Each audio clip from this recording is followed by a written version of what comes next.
My goal is always to figure out, we can't start with what's in it for Digioh or we'll never build successful partnerships. I actually need to start with what's in it for Klaviyo, what's in it for Rebuy, what's in it for Yotpo, right? So that I can go tell them the story that they are compelled by to invest resources in building a partnership. I want to drill a little bit more into how do you go about winning those big partnerships, right? So the benefit of putting the client at the center is not just success for the client, it's also success for getting what you're striving for to lay the foundation for a partnership. So it's really about give first, figure out a way to give to your partners first that you want to go to market with, especially the ones who are much more established than you. And then you have to do the dirty work. You got to figure out how you can actually contribute to those marketing campaigns and not just let it sit on marketing's plate forever. Hey guys, and welcome to the CEO After Dark show. Today, I'm here with Noah, Digioh's head of partnerships and a friend of mine. Now, if you've been living under a rock, Digioh is one of the leading marketing efficiency platforms for e-com merchants. And actually, Noah and the team at Digioh have been making quite a bit of noise in the D2C ecosystem. Noah, I'm very glad to have you with me, man. Man, this has been a long time coming. I think, George, I had you on our podcast when I was at Malomo, probably 2 years ago. And I'm really glad to be here with you on yours now. It's small world, this e-com space, right? The circle is now complete. Right. Do you mind just telling us a few things about what you guys do at Digioh so that everybody listening in has context? Of course. Yeah. For those not living under a rock or who are, I guess. Well, you mentioned marketing efficiency platform, and I think that's probably the first time that a lot of this audience will hear that term. So more than happy to dive into what that actually means. Basically at Digioh, we build progressive monetizable profiles on every single site visitor. That gives brands the ability to identify 5 times more site traffic than they can today with their existing tools, increase on-site conversions by 300% plus. And then it also helps them unlock an additional 20% plus in email and SMS revenue. And right now we're doing that for brands of all shapes and sizes across all e-commerce platforms, but we're really, really focused on helping Shopify brands get more out of their existing tech stack and their existing site visitors through the Shopify and Klaviyo ecosystem. So that's where our main focus is. That's where I'm focused. That's where our product team is focused. And that's where the business as a whole is really doubling down in 2025. Just so that it becomes really concrete for people, how does this work? What are the features, if you will, of the tool? The platform. Yeah, for sure. Thank you. I like platform too, because it really is. It's a multi-product platform. Not like a point solution like a lot of the apps in the Shopify ecosystem are today. So we start again by identifying every site visitor and where they are exactly in the customer journey. So if I come to a website, George, and in real time, Digioh is able to read Shopify and Klaviyo data to see if there's anything that we can tell about where I am in that buying cycle, and then provide on-site experiences that are personalized to me and every other site visitor. So an example is I come to the site, we look at Shopify and Klaviyo data, and we don't see anything about me there. That's going to determine that I'm most likely a first-time site visitor. And so we're going to tailor my experience to me being a first-time site visitor. Maybe that's a welcome pop-up that is 10% off for giving my email address so that we can retarget me over time. Maybe it's a pop-up that captures some zero-party data, if I'm shopping for a swimsuit, let's say, am I shopping for a beach party, a pool party? Am I shopping for a one-time occurrence, or do I want a bathing suit that's going to last me a lifetime? And then what we do with that data is not only do we collect my email address so we can use it for retargeting, we also capture that data point and we build a profile on me and all of my behavioral data as well in Digioh, but we also send that data to Klaviyo for retargeting after I leave the site. So you can use it in email and SMS.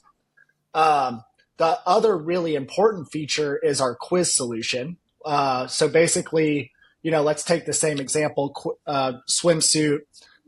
The pop-up then could direct me directly to the product recommendation quiz, which will ask me a series of questions, not just one, and then spit out product recommendations based on my answers to those questions. If I take that quiz and I'm a first time site visitor, I'm 5 times more likely to purchase the first time I visit the website. But the awesome thing is that even if I don't purchase, all of that data again is being tracked in Digioh and also going directly to Klaviyo in real time. So I leave the site, I don't purchase anything, but now you can use all of that really rich zero party data to retarget me on email and SMS. And that's where that 20% increase in retention revenue can come from. Brands who are doing leveraging zero party data that we collect throughout their retention marketing strategy, again, can see a 20% increase in email and SMS revenue. Now let's take another example. George, you hit the same website and we realize that you've purchased 5 different items, right? And let's say this is a subscription brand. You've purchased 5 items in the last month and it's always the same item. Sorry. You've purchased 5 times in the last month. 5 times in the last 5 months, same item. Mm-hmm. Well, that gives us a pretty good indication that you would be a great subscription customer. Yeah. But maybe you don't know about the program or you just need to be better educated on the benefits. We can actually serve you a pop-up based on that data that shows you the next time you hit the site why subscribing and saving is a better option for you. So we can get really, really tailored with on-site experiences to sort of drive forward any programs or initiatives or campaigns that the brand is running. And again, just sort of sit on top of the existing tech stack and make it more valuable with all of the things that we're powering on site and through our integrations with email and SMS platforms. I think you did a pretty good job explaining it, but I can tell that it's a very robust and complex platform that has like so much going for it that I just find it impressive how you've, not just you individually, but the whole team have been able to build all of this buzz and all of this like hype on social media with partnerships, like other agencies and tech partners. So can you speak to that? Like how, first of all, what are you guys doing at the moment in terms of partnerships? You told me before that you're building like this huge resource, but like how does the motion work as a whole, I guess, for you as a company? Yeah. Maybe just sort of taking a step back, you and I met when I was at Malomo, which is an order tracking app for Shopify merchants. And I was the first partnerships hire there. So I kind of built that program completely from scratch. And the way that I think about partnerships in modern SaaS, and specifically in our space in e-com SaaS, is sort of like a 4-pronged flywheel. So the first thing we need to establish is executive buy-in. If your, upper management, your C-suite is not bought into how partnerships can make the business more valuable, you're always going to be, fighting an uphill battle. Yeah. They unlock a lot of resources for you, right? They unlock a lot of support that you wouldn't otherwise get. And most importantly, they can just be blockers to initiatives that are really important to building a partnership program. So you really need a leadership team that understands the value of the ecosystem that you're operating in. And once you sort of establish that, then you can get to work. And I like to think about it as start with tech partners, build your story around that, and your customer success examples and everything that sort of validates you as a legitimate player in your ecosystem. And then you can move on to the Yoctos of the world, the agencies who are really the key to unlocking scalable revenue. So diving into that a little bit, Digioh is actually a 10-year-old business, but we've only recently entered the Shopify ecosystem. So we've only been going directly after Shopify e-com merchants for the last 18 months or so. That means that we had to do a ton, and we're still doing this, a ton of education and build a ton of awareness around Digioh as if it were a brand new company. So for all intents and purposes, Digioh today, what I'm working on with the go to market team is basically, less than 2 years old, Yeah. even though we have 10 years of experience. And so to get sort of the foundational level credibility and reach that we wanted to sort of build a campaign around what we call Digioh everywhere, again, in an effort to build that awareness and educate the market, we started with tech partners. And we looked at, okay, here are the tech partners that first and foremost, bring the most value to our customers. Everything that we do at Digioh, whether it's partnerships or marketing or direct sales or product, is all centered around the customer. What are customers telling us? Where are we seeing the best results? Where are we seeing bad results and we need to fix it or adjust how we go to market around that issue or that partner, right? So everything we do is customer centric, and I would say that should be table stakes for any sort of go to market motion. It doesn't matter what industry you're operating in. And then it's, selfishly, it's looking at who has the biggest opportunity for growth, meaning who has the largest and best overlapping customer base from an ICP perspective. And then it's who can we really work with, right? Like there's a ton of tech partners in quotes, that aren't really partners. They're just integrations. An integration is very different than a partnership, right? We have 200 plus integrations, and we probably have 15 go-to-market partners. So what I mean by that is these are 15 technology partners that we do integrate with, but that we're also doing go-to-market around, right? We're doing case studies together. We're doing blog posts. We're doing social post swaps. We're doing events together. We're lead sharing. All of those things that go into go-to-market with partners. And the other, 185 integrations, we're not doing any of that with, because for all of the reasons I just talked about, and also frankly bandwidth. I'm a one-man team here. So the cool thing is, and let's just take Klaviyo as an example, because like you mentioned, we just released a really awesome playbook with them that's 60 pages long and talks about using the zero-party data that we capture in Digioh to fuel email and SMS growth in Klaviyo. By partnering with them on content like that, and that's the co-marketing piece, so phase 2 here, it not only gives us exposure to the broader market, it gives us exposure to their merchant base, right? It gives us exposure to their team so that their team is better educated on our integrations and joint value props. Mm-hmm. But it also gives us access to an awareness and builds awareness for agencies in our space, which, as you know, are crucial to unlocking reciprocal referrals. They're crucial to client success. They're crucial to innovative integrations and joint value props. So they kind of fuel this flywheel of more tech partners, right? Because agencies will actually inform us on, hey, why haven't you thought of integrating with Rebuy? Or if we, and I'm actually doing this with Sticky Digital, a great agency here in the States right now. They're great. They came to us with an idea for integrating with Rebuy, and now they're setting it up for us, and we're collaborating on it. So you can kind of see how it goes. Establish yourself with the existing established tech partners in the space through co-marketing.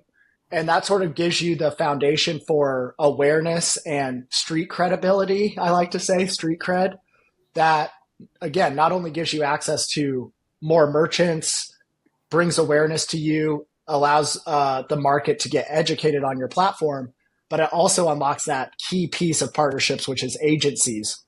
At the end of the day, when Klaviyo makes a recommendation, a merchant might listen, and probably usually does because it's Klaviyo, but they're going to put a lot more onus most of the time on their agency's recommendation, right? They're hiring you, George, to be their trusted consultant, not only on campaigns that they should run in email and SMS strategy, but also what other tools can we plug in to build an even stronger retention marketing program, for example. And you're looked at as that sort of trusted advisor for them. So when an agency makes a recommendation for us, we're almost always closing that deal from a close rate perspective. And that's really the key to unlocking partnership growth through partners. But you have to start with that foundation of tech partnerships and building credibility through success stories before you can really truly unlock the agency piece, in my experience. So let me just try to recap what you just said to make sure I got all of it. What you're saying is that you go to tech partners first to like have reach and credibility and ultimately get eyeballs on you, right? And then for Yes. bottom of funnel type of objectives, like actually bring new pipeline to the business, you focus more on the agency partners Yeah, because that's they are exactly right. ultimately the ones that can influence the merchants the most, I guess. That's exactly right. We do get, luckily, we do get a good amount of business from tech partners, a good amount of introductions to brands. And again, a lot of that does come down to co-marketing and telling really strong success stories as well, because those success stories influence, our tech partners teams to refer us. If we can say, hey, here's how we make Klaviyo much more valuable for your merchants. Or even better, here's how we make Klaviyo more money, right? By implementing Digioh. Maybe it's building lists, which we do, list growth. Maybe it's sending more emails. This is a win-win because Klaviyo is making more money based on their pricing model, while at the same time, the merchant's ROI is also increasing, right? So it's not just more cost to the merchant. It is more cost, but it also increases their ROI, meaning their return is better, Yeah. despite the added cost. So if we can figure out, my goal is always to figure out, not we can't start with what's in it for Digioh, or we'll never build successful partnerships. I actually need to start with what's in it for Klaviyo, what's in it for Rebuy, what's in it for Yotpo, right? So that I can go tell them the story that they are compelled by to invest resources in building a partnership. At the end of the day, like I said, Digioh is a year and a half old for all intents and purposes in the Shopify space, even though we have, 300 plus Shopify customers now, and 2,000 globally across other platforms. But because we were able to build trust and bring value to much more established players who have been around for 10 years plus, right? Yeah. A lot of people know who Digioh is now and take us really seriously. And that was a core tenet of our Digioh Everywhere campaign, was how do we make that happen through partners? And by the way, just to be clear, Digioh is still a pretty massive company, right? Like you have tons of brands, also profitable, I guess. It's like Yeah. you're bootstrapped as far as I understand. Yeah, bootstrapped and profitable. Never taken any outside funding, and like I said, the core business has been around for 10 years, so we have a lot of flexibility in how we can go to market, just because of our cash position and the fact that we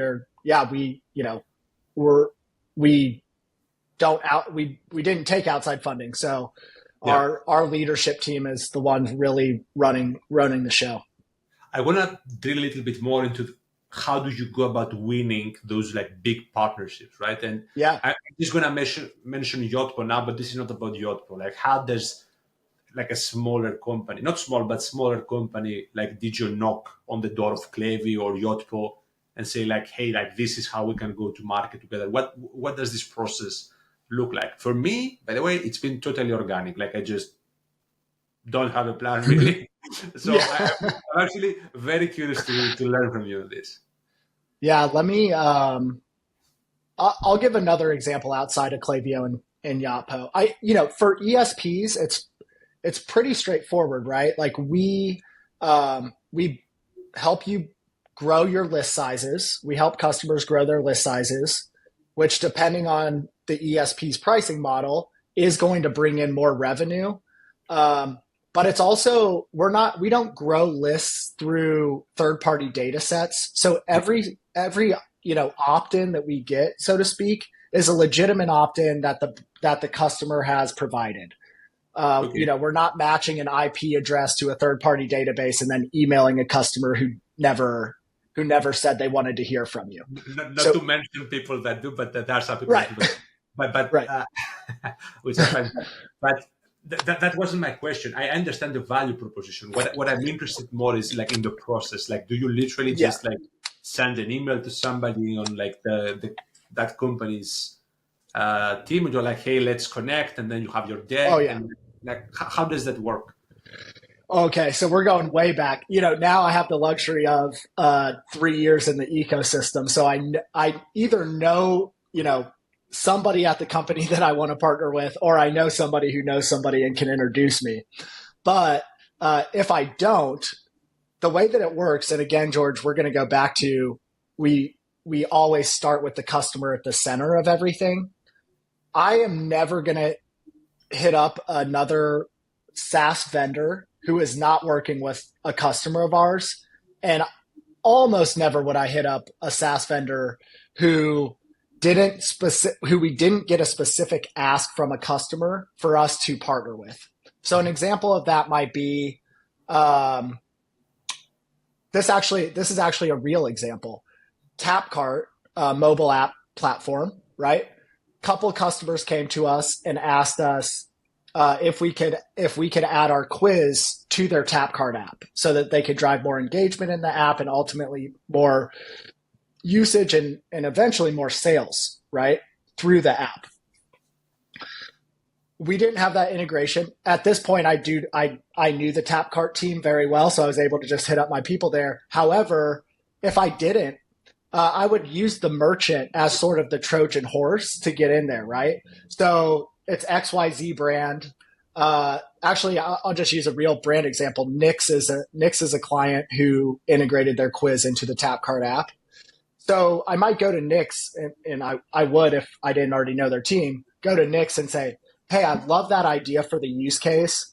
Do you mind connecting me with your contacts at Tapcart? And I'll figure out if we can make Yeah, this happen for you. And what's really powerful about that is not only do I get connected directly with the team who can likely make that happen or knows the team who can make that happen at Tapcart, but the request is not coming from me, right? I'm not, to your point, I'm not just hitting up hello@tapcart.com. I would like to partner with you. I'm having Nix, a great merchant in the Shopify ecosystem, make the request for us to connect. And they're going to take that call 100% of the time because it's coming from a client. So the benefit of putting the client at the center is not just success for the client, it's also success for getting what you're striving for to lay the foundation for a partnership, right?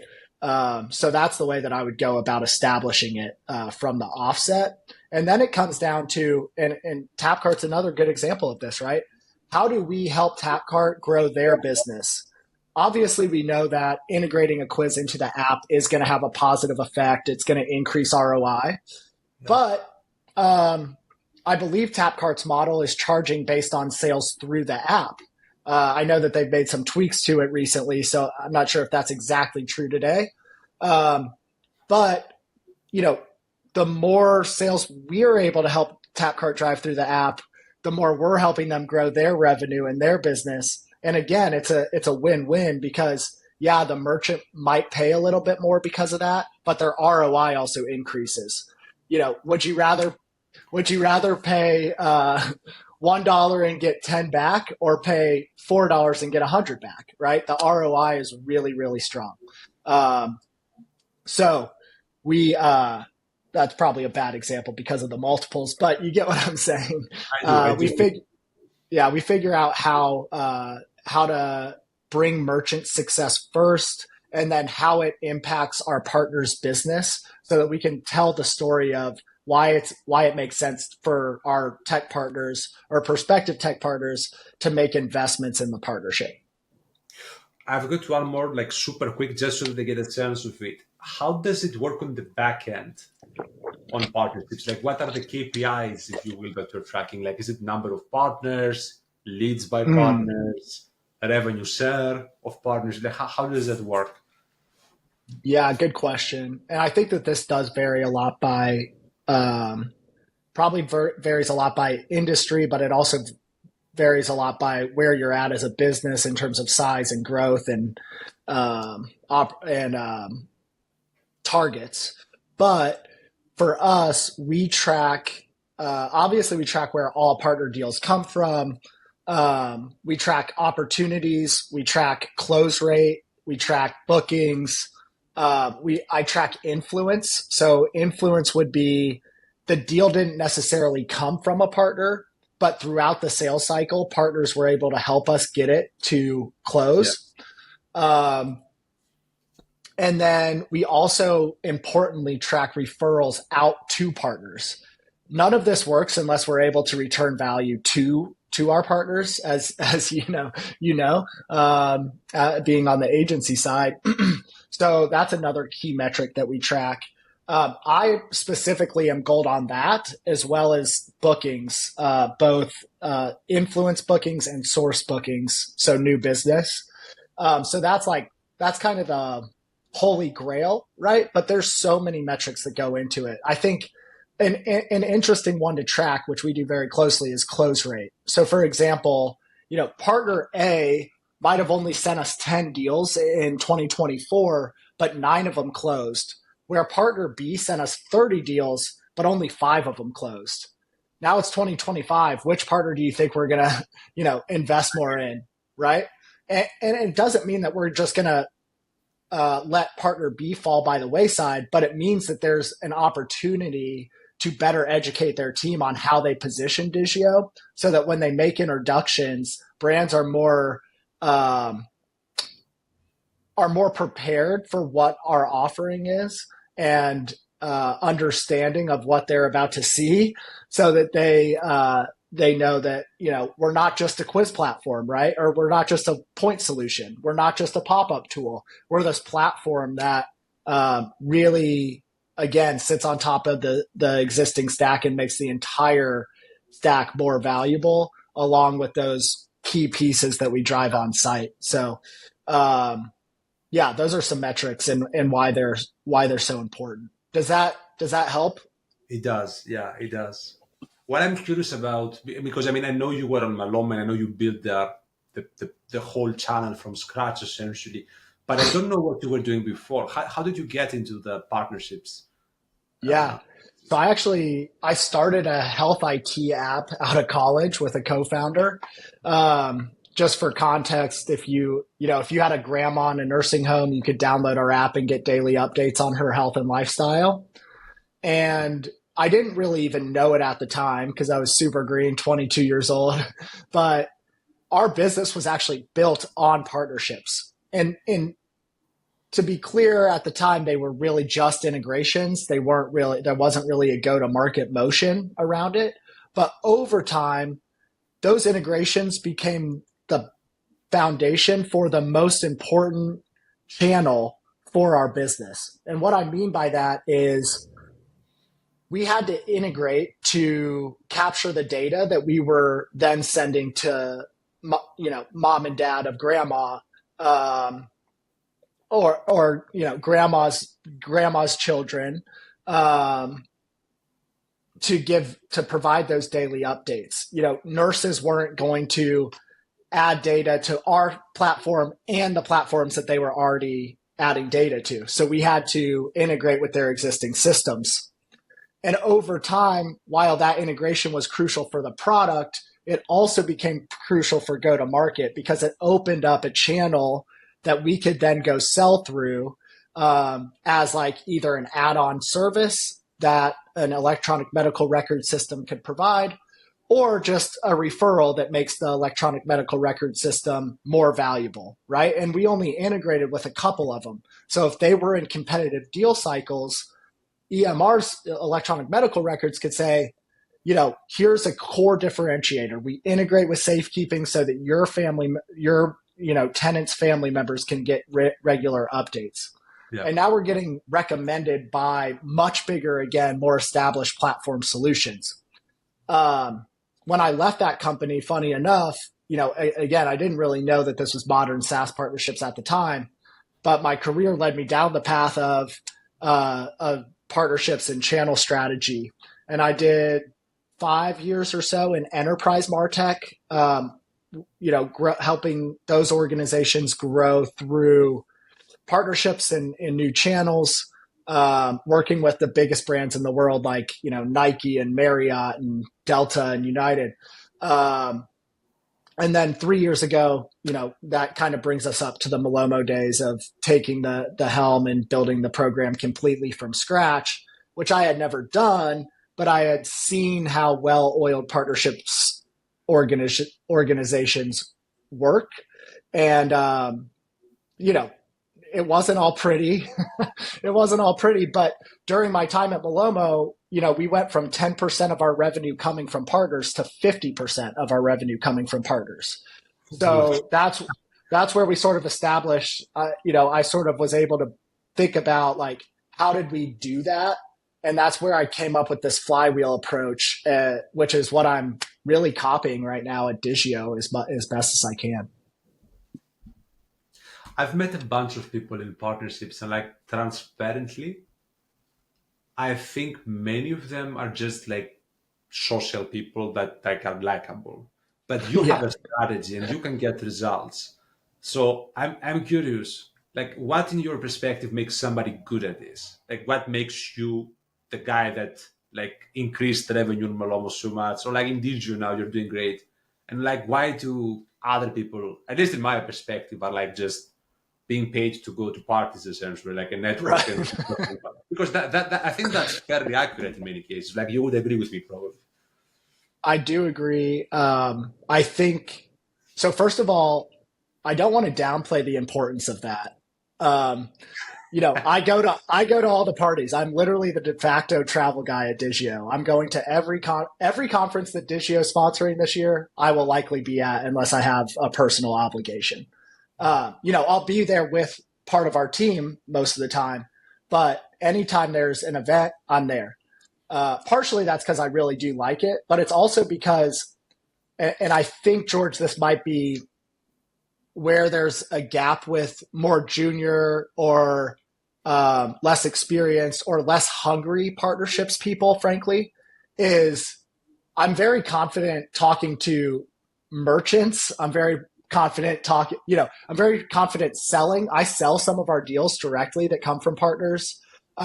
Very confident selling, talking to prospects, very confident talking to customers. I'm actually getting beers with a customer of ours who lives in Indianapolis tomorrow, which I'm excited about because nobody lives in Indianapolis except for me, it seems like. And then, events are always good for building relationships with partners as well. So it's sort of that trifecta, which is why those why parties and events are really good for partnerships people who are comfortable in those settings. And I think, to your point, most are. I think where the biggest gap can be is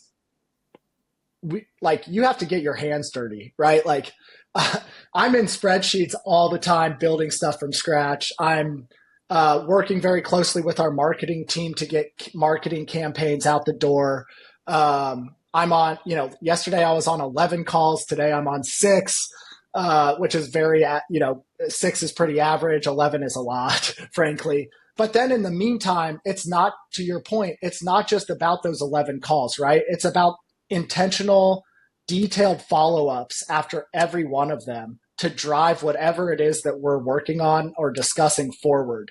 I think that a lot of partnerships start and end after one phone call because Yeah, it's all like hunky dory. There's so much opportunity here, George. Like we can help each other grow so much.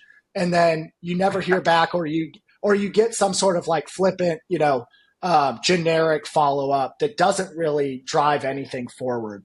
And if you yeah, want to actually grow your business, you can't just be like the guy who people like. You have to actually bring us, to your point, sort of like a strategic approach to how am I going to help George grow his business so that he reciprocates for me? How am I going to help Clavio grow their business or make Clavio look better so that they're willing to yeah, invest in our partnership, right? They're the 100-pound gorilla in the room. We're the, we're the ant by measure of awareness and influence, right? So, for example, we just launched this Klaviyo playbook, and luckily, um, I have an amazing partnership team, Blake and Pearl, who's incredible, and I've known for years, and is a big reason that I'm here at Digioh. Him and his team built this with the help of our VP of Customer Success or VP of Customer Marketing, Val Geisler, built this amazing Klaviyo playbook. That really the only thing I helped with there, to be honest, is strategy for promotion and having the relationships at Klaviyo that allowed them to invest in that effort. But we did most of the heavy lifting, and then they helped us promote it. But I say all that to say we brought a ton of valuable we brought a ton of value to Klaviyo by taking the reins on that and publishing it, not just again for new business, but also helping their customers get better educated on why zero party data is so important so that they stick around, they become more valuable, and Klaviyo is able to grow those accounts over time. So it's really about like give first, figure out a way to give to your partners first that you want to go to market with, especially the ones who are much more established for you or much more established than you. And then you have to do the dirty work. Like you got to figure out how you can actually contribute to those marketing campaigns and not just let it sit on marketing's plate forever. You got to figure out how you can help your CS organization, better their client success metrics that they track through partnerships. Same thing with product. Like how do you bring valuable insights from partners to the product team to influence the roadmap? And all of that goes sort of beyond the traditional partnerships role, which you talked about is a lot of schmoozing at parties. But you're not really going to find success unless you do that above and beyond sort of dirty work. That's the way I see it. Okay, last question. Generally curious, what is the best way to make the most of those events? Like you go to an event or like a bunch of different, what's the play? Like you enter, what do you do? Yeah, great question. It's very timely because I'm about to go on the road for e-tail, then Shop Talk, then ChargeX, then there's another one in LA I'm going to LA twice in April. Anyway, Grow LA. Grow LA will be great. So yeah, again, it's about the dirty work, right? Figuring out who is all going to be there, reaching out to every strategic partner, both on the tech and agency side, which I'm doing this week, and setting meetings. Like I think a lot of people go to conferences and they're just like, well, everybody's going to be there, so I'll see them there. No. Like everybody's going to be there, but everybody's busy, right? So what I like to do is put placeholders on the calendar for coffee meetups or, a meeting over a beer or a breakfast. And then if we have to adjust that week, we can, but at least it's on the calendar. So we know for sure we're going to get one-on-one time with your most strategic partners. So I think that that's sort of a hack. I also think that sort of bringing value to the rest of the team, right? How can I help the rest of our team with maybe some client outreach and meeting with some clients while I'm there? Can I take some sales meetings for our sales team and take some work off of their plate so that they can meet with other people, right? Taking work off of your other the orgs within the org's plate is a big hack for partnership professionals because it gets this law of reciprocity in motion, right? You're helping them out. It makes them more likely to return the favor in the future. And it's great for the business too, just overall. So I think that's a big component. And then frankly, it's also about the grind. Like I'm usually the last one to leave the party of our team, right? Like I'm there late, I'm there early, I'm there late. I want to talk to and meet as many people as I can while I'm there because what's the point? And I get it. Not everybody's a late night person and that's totally fine, but I am, so I can hang and, and, make the connections. And I also just a point on that, like it will never show up in the data how valuable in-person connections are.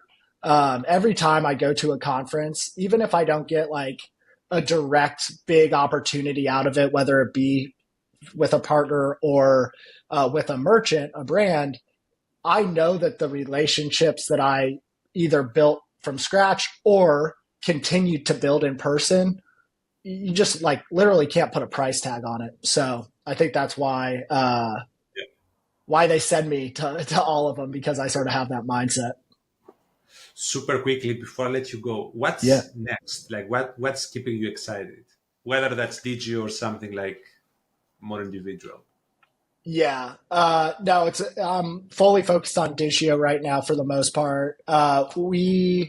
What I'm really excited about, and hopefully this is music to your ears, George, is building the value that we bring to agencies. So again, going back to that give first mindset, we did so we grew deals from agencies 350% last year, year over year. So that's a great sign, right? Agencies are starting to know us because of those tech partnerships and the co-marketing. Like the flywheel is in motion.